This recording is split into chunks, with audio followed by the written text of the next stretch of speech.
And then you all are going to present back on the activity that you did in the breakout room. Okay, so who knows what a letter to the editor is? If anyone wants to answer who has not written one. Sorry, Dean, Paul, and Taylor.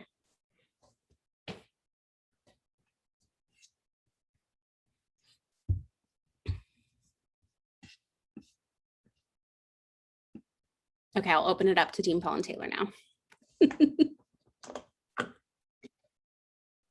Go for it. Thank you. My understanding of a letter to the editor is that it's a piece submitted to a media outlet written mostly for the public or to decision makers, but in that public space and in that public media way. Yeah, that was perfect. Yes, I would just like to add on to that because we've written research papers in the past, and those are generally not for the rest, not the scientific people. So I would say it's more common language and easier to read for everyone. Yeah, perfect. Yeah. So it's a brief written letter addressed to the editor of a publication that expresses the opinion of the author. So usually they are in response to a piece that has already been written and published in the newspaper, but not always. It can also be in relation to just kind of like a hot topic that's going on in your community that you really want to call out or bring up a point about. Okay.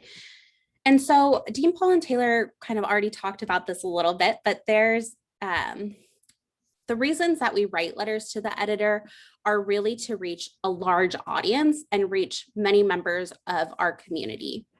Oftentimes the newspaper and specifically the letter to the editor section are monitored by elected officials or people who work in their office to see if anything, right, is if they're being called out in the newspaper, if there's a call for action for them in the newspaper, or media source, I should say, because I think there's a lot of different platforms that people put letters to the editor on now, not just a delivered newspaper.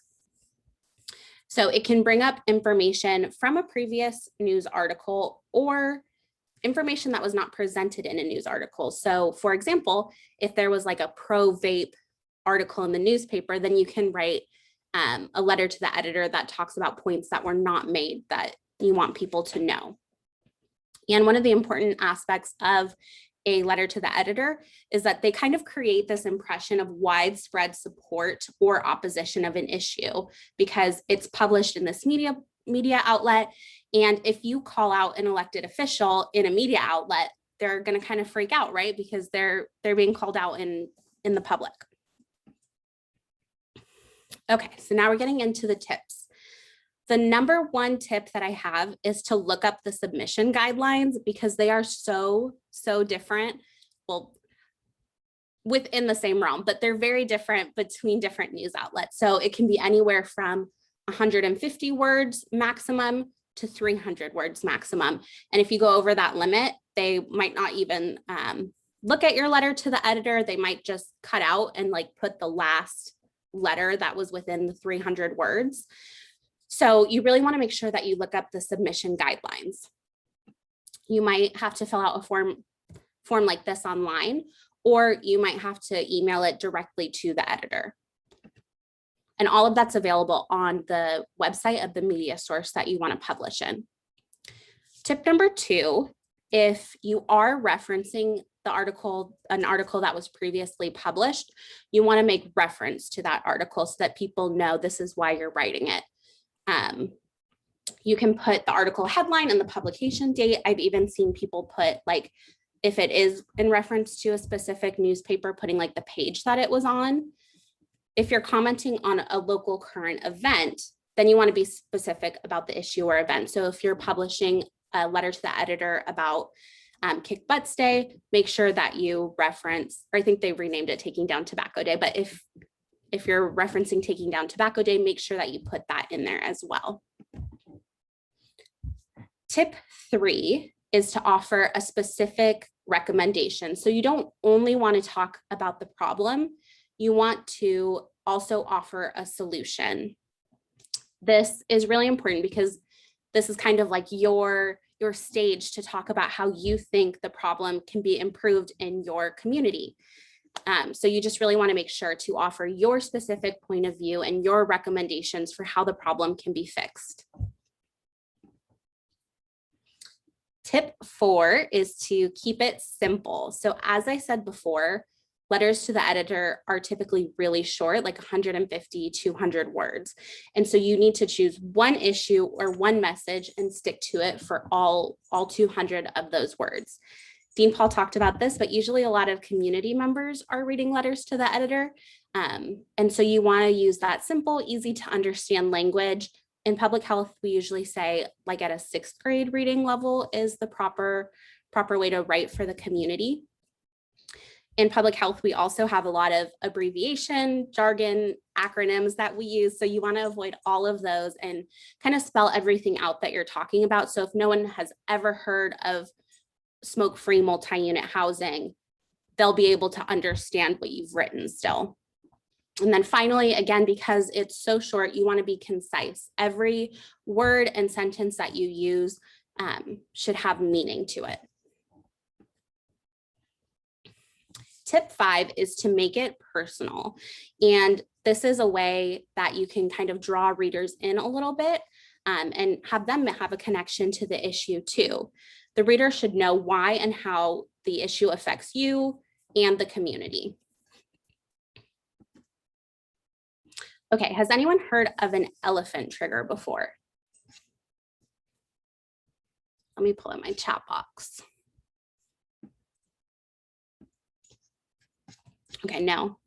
Okay, basically an elephant trigger is like if someone says like, don't think about an elephant.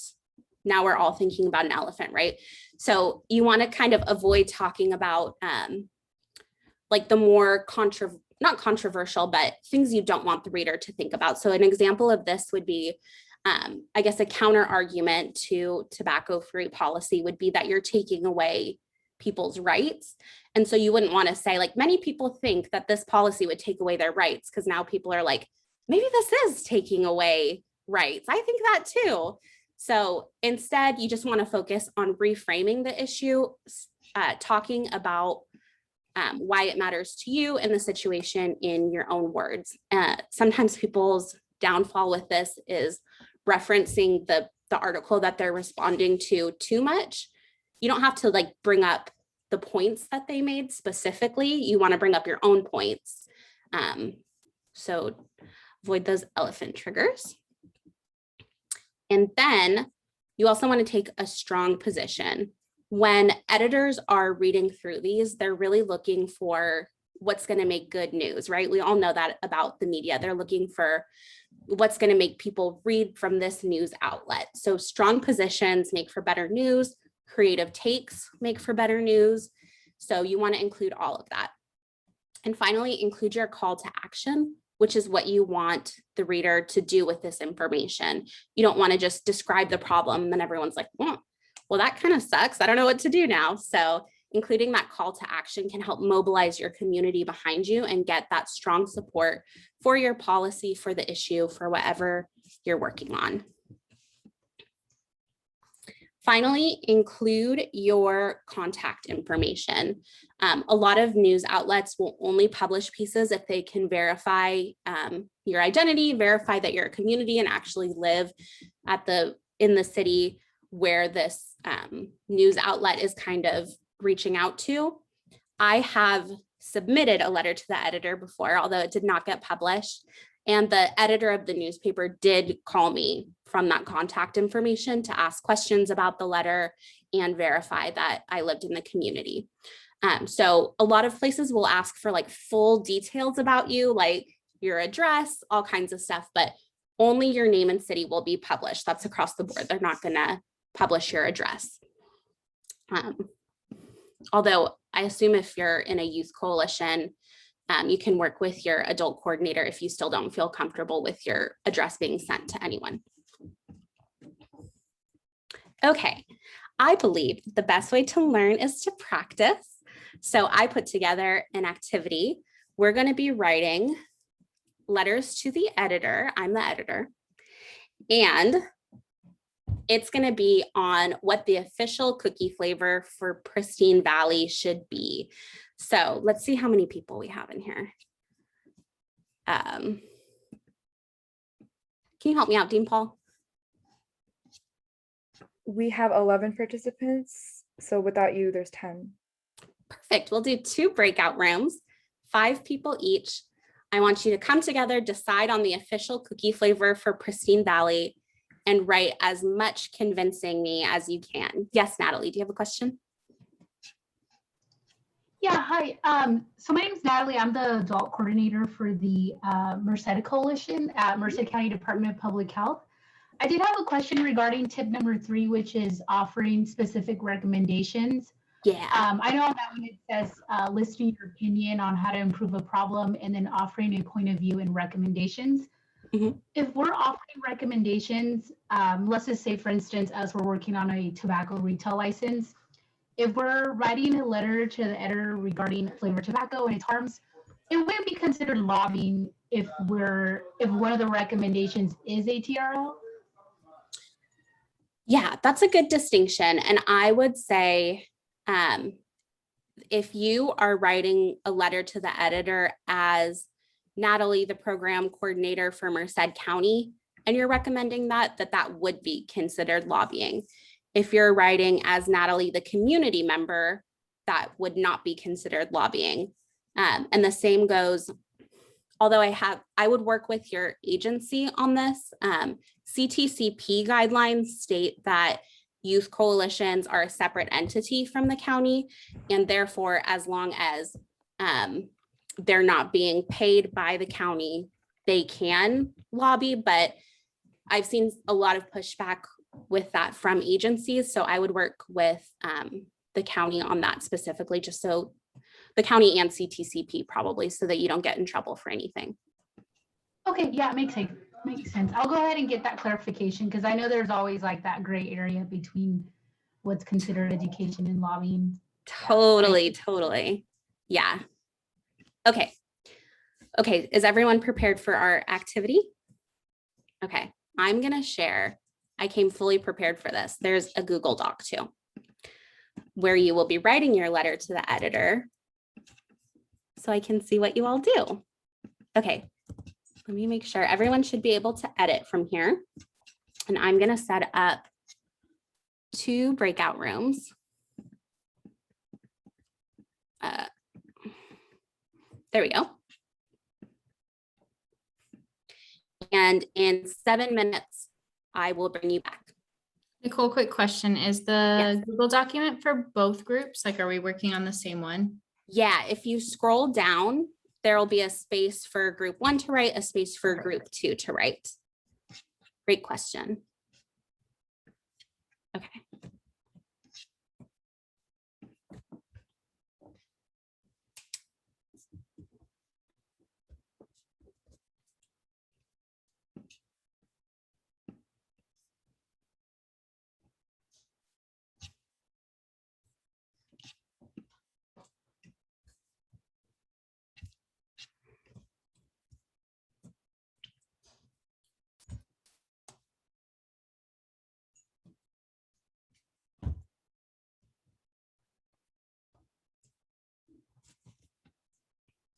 Hey, Natalie.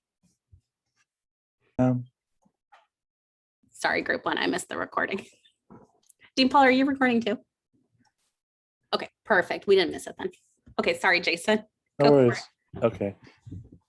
Dear editor, we are advocating that chocolate chip is the official cookie flavor for Pristine Valley. Chocolate chip cookies are a well-liked classic flavor and pair well with various desserts and drinks. As a community member, having an official cookie flavor would unite the community and provide a sweet treat that could be used as a marketing tool to attract visitors to Pristine Valley. As a community member, my perspective is that I'm tired of tasting gross flavors of cookies when I attend public events. Why add mint flavor to a perfectly good chocolate chip cookie and ruin a classic taste, for example? This has happened countless times. One thing that could really make a difference is having chocolate chip cookies readily available at all public events endorsed by Pristine Valley. It could increase participation and attendance at these events. When thinking of a cookie flavor, chocolate chip cookies immediately come to mind. What better cookie to represent Pristine Valley with? What people don't realize is that delicious cookies can unite people behind your cause. Chocolate chip cookies are a great way to start the day. Chocolate chip cookies can bring people together. It's a versatile cookie and goes well with milk, coffee, ice cream, or even tea. To conclude, chocolate chip cookies would be the official cookie of Pristine Valley due to their timeless presence, flavor, and potential to assist the community through tourism. I have to say that was also extremely convincing. And this feels like a classic, right? Like the chocolate chip was directly against the snickerdoodle cupcake. So I think these are both very good. This was a lot of fun for me, at least. I hope this was fun for you too. I also loved on the chocolate chip one, I felt like you really included your personal story and connection, talking about the countless events you've gone to with gross cookies. So thank you all. I figured if I felt that way, somebody else felt that way too, you know, so I wrote it down. Yes, very true. Awesome. Okay, let me see. Let me go back to my little slides. Okay. We just have a couple more things before we leave this room.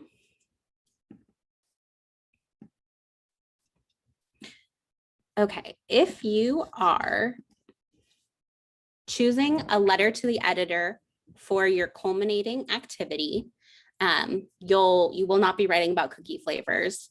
You'll be writing about either a tobacco retail license with a flavor ban or smoke-free housing. And the news outlet will either be the Loklo Hojti News, if any of you are working in tribal communities, or the Pristine Valley Times, if you are not. The audience you'll have to decide is, are you educating the decision makers about the issue, or are you educating community members? And make sure that you have your call to action within there. So I just kind of wanted to wrap this up with something a little bit tangible for our activity. And with that, I wanted to give you just a couple of minutes to be able to transition to the closing session.